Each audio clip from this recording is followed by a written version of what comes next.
Serial Anupama में अनुपमा ने दिया पाखी की बदतमीजियों का करारा जवाब। जी हां, अनुपमा ने जोरदार तमाचा जड़ दिया है पाखी के गाल पर।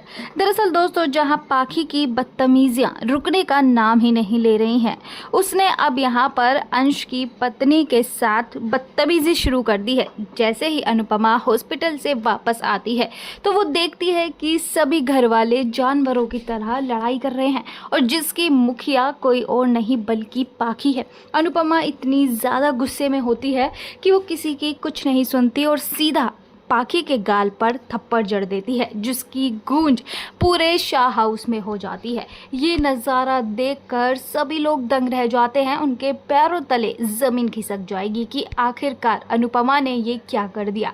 अब यहाँ पर अनुपमा का फाइनली 2.5 पन्नों का भाषण शुरू होने वाला है, जो कि सिर्फ और सिर्फ पाखी के नाम है। यहाँ पर पाखी और माही जो दोनों एक ही टीम में आ चुकी हैं, जिन्होंने इंसानियत की सारी हदें पार कर दी है।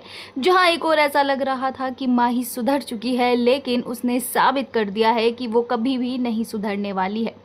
यहाँ पर अब अनुपमा ने पाखी से ये कहा है कि तुम कभी नहीं सुधर सकती। मुझे तुम्हें अपनी बेटी कहने में भी शर्म आती है। मुझे नहीं लगता है कि तुम मेरी ही बेटी हो, क्योंकि राही को देखो, जिसे सिर्फ और सिर्फ मैंने अपनी परवरिश दी है और आज वो कितनी अच्छी इंसान है। तुमसे तो लाख गुना बेहतर है। तुम राही के पैरों की धूल के बराबर भी नहीं हो। तुम इंसान कहलाने तक के लायक नहीं हो। तुम्हें ज़रा सी भी शर्म नहीं रही है। तुम जब देखो आए दिन घर में सबसे लड़ती रहती हो। दोस्तों, जिसके बाद अनुपमा और पाखी के बीच में जंग छिड़ जाती है और पाखी अपने असली रूप में आ जाती है। यहाँ पर दिग्विजय अनुपमा को शांत करता हुआ कहता है कि अनुपमा जी, आपकी तबीयत ठीक नहीं है। आप इन जैसे लोगों के मुंह मत लगिए। आपको आराम की सख्त ज़रूरत है।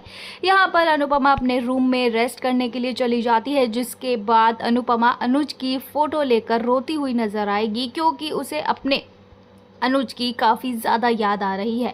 वहीं दूसरी ओर प्रेम और राही जो इस वक्त श्रुति से अनुपमा के लिए लड़ाई झगड़ा कर रहे हैं, तीनों के बीच में जंग छिड़ चुकी है।